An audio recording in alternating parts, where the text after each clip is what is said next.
Good morning, students. How are you? I hope you all are fine. Children, as we have completed up to chapter 9, so I hope you all are enjoyed to study about the topics. Today, I will start chapter 10, preservation of food. So, children, why we need preservation? Previs- Preservation prevents the growth of microorganism or other microorganism and slowing the oxidation of fats that cause rancidity. ये preservation इसलिए किया जाता है, food का preservation इसलिए किया जाता है क्योंकि उसमें माइक्रो ऑर्गेनिज्म की ग्रोथ कम हो और वो ज़्यादा से ज़्यादा डेज तक अच्छे से रह पाए. And the methods of preservation of food is heating, drying, cooling, using salt and sugar, using chemical preservators. So, in these methods, we can preserve the food items. Okay? So, now let's start the chapter preservation of food. When you leave a bowl of cooked rice in the kitchen for day, it starts smelling bad and becomes unfit for eating. So children, when you leave a bowl that is cooked rice, okay, cooked rice or any type of cooked food, when you leave in kitchen और anywhere, अगर आप कहीं अलग भी रख करके देखना चाहो तो देख सकते हो. After to some times it starts smelling bad और वो फिर हम लोगों के खाने के लायक बिल्कुल नहीं रहता है.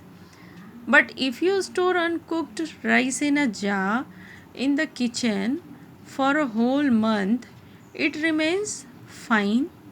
Y it is so? I am not talking about the cooked rice, okay.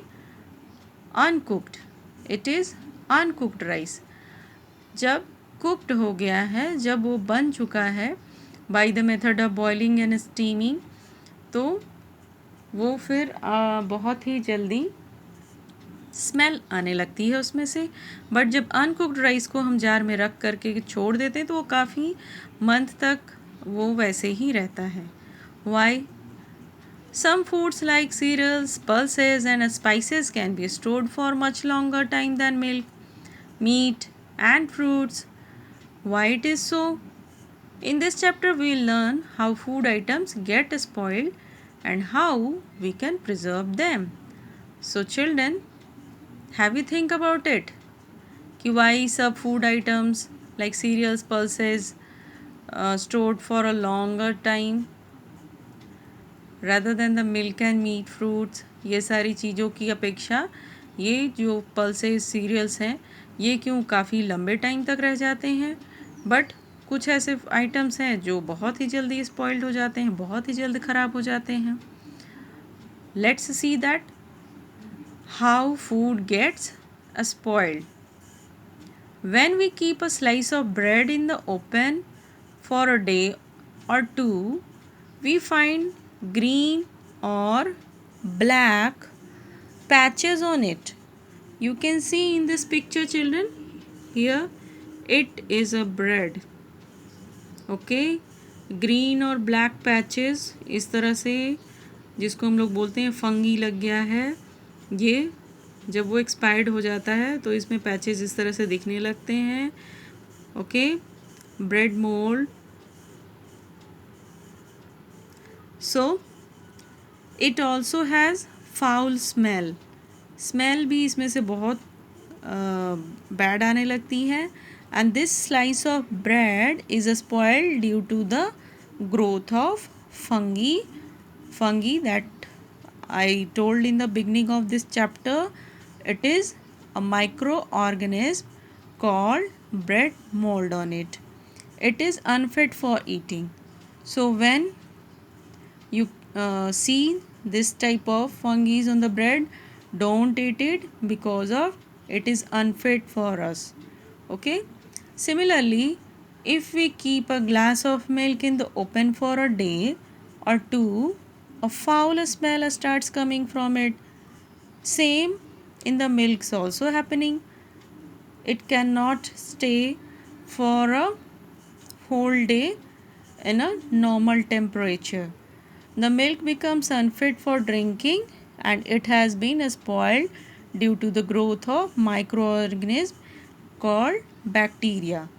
So, in the milk, the growth of microorganism that is called bacteria, due to the milk get spoiled and the foul smell is starts coming from it. So don't drink this type of milk. Generally, food materials get spoiled due to the action of bacteria, fungi, insects and rats. Food materials किस वजह से spoiled हो जाता है? तो उसमें कुछ ऐसे फूड हैं जिसमें बैक्टीरिया की वजह से, कुछ में फंगी की वजह से, कुछ इंसेक्ट्स और रैट की वजह से भी स्पॉइल्ड हो जाते हैं. तो bacteria and fungi in the air settle on food. Bacteria और फंगी ये एयर में प्रेजेंट रहते हैं और फिर ये फूड पर आ जाते हैं. They grow multiply and decompose the food, releasing substance that are harmful to our health. जब वो इस फूड पर इस तरह से, just like you can take example of bread.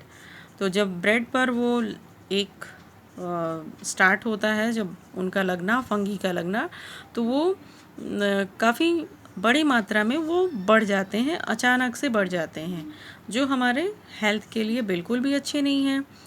Eating a spoiled food can cause food poisoning. So if you eat this type of food when gets spoiled, so what will happen? It will be cause food poisoning. Your stomach ache and diarrhea, fever, vomiting, this type of symptoms have to become. Bacteria and fungi grow well at room temperature and in the presence of moisture. तो bacteria और fungi ये normal room temperature में grow कर जाते हैं और ये बहुत ही जल्दी, क्या भी मैंने बताया, मल्टीप्ली इनकी ग्रोथ होने लगती है, बहुत ही जल्दी ग्रोथ होने लगती है. Cooked food spoils easily as it has moisture. So why cooked food has spoils very soon? Because of it has moisture present in it. Wheat, rice and pulses do not get spoiled easily because they are almost dry. So children, dry things does not spoil very soon. वो जल्दी नहीं ख़राब होते हैं और जो जिसमें भी मॉइस्चर होते हैं वो बहुत जल्द ही ख़राब हो जाते हैं. We can keep them in airtight containers. Insect and rat cannot enter closed containers. This method is called dry storage.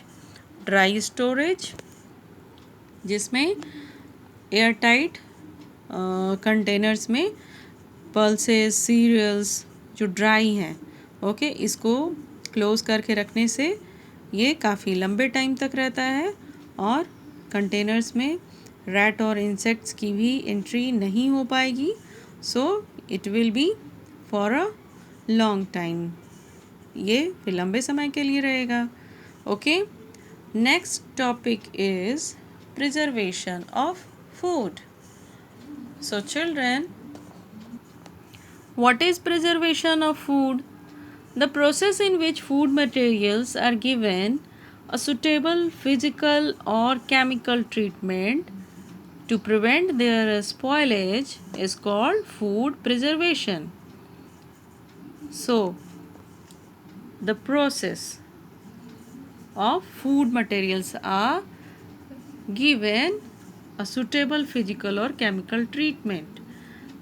ये ऐसा प्रोसेस है, प्रिजर्वेशन ऐसा प्रोसेस है जिसमें हम फूड आइटम्स को इस तरह से रखेंगे ताकि वो जल्दी खराब ना हो. We cannot preserve food forever, but we can prevent it from getting spoiled for quite some time by making it difficult for bacteria and fungi to reach it and grow on it. Okay? तो हम लोग food को क्यों preserve करते हैं? इसलिए क्योंकि उसमें जो बैक्टीरिया और फंगी आ जाते हैं वो उससे उसकी बचाव हो सके, वो उसमें ग्रो नहीं कर पाए, तो इसलिए हम लोग फूड को प्रिजर्व करते हैं. And the different type of foods are preserve by using different methods of preservation. So children, the method is also different for the different type of food. Okay, एक ही तरह के मेथड से हम सभी फूड को प्रिजर्व नहीं कर सकते हैं. फूड डिफरेंट हैं और उनके प्रिजर्वेशन के मेथड्स भी डिफरेंट हैं. Some of the methods use in food preservation are discussed below. First one is heating. Heating that means गर्म करके. So heating food kills all food spoiling bacteria and fungi and prevents the food from getting spoiled. Mostly this heating process will take it for boiling milk.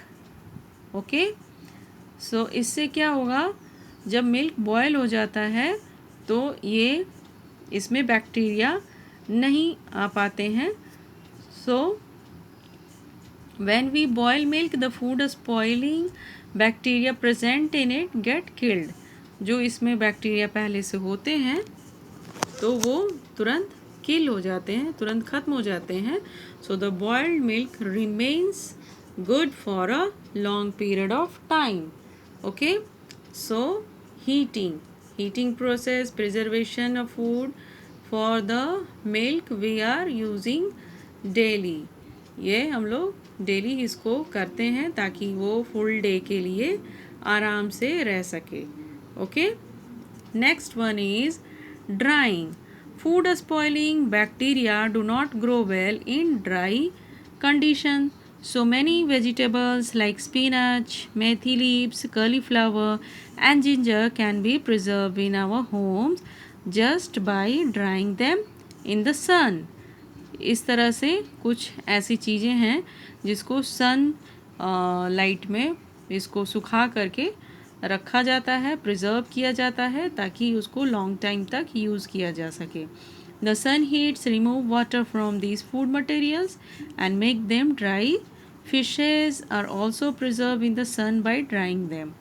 So children, कुछ ऐसे food materials हैं जिसको dry करके रखा जाता है. इसलिए dry किया जाता है क्योंकि उसमें जो मॉइस्चर हैं वो ड्राई हो जाए, सूख जाए. Because of I taught you about when the moisture present in the food, it will very soon getting spoiled. ये बहुत जल्दी ख़राब हो जाता है. तो इसलिए ये ड्राइंग मेथड यूज़ करते हैं ताकि फूड आइटम्स को स्पॉइल होने से बचाया जा सके. Okay children, so this is for today only. In next class I will tell you about the different methods of preservation food. Take care. Thank you.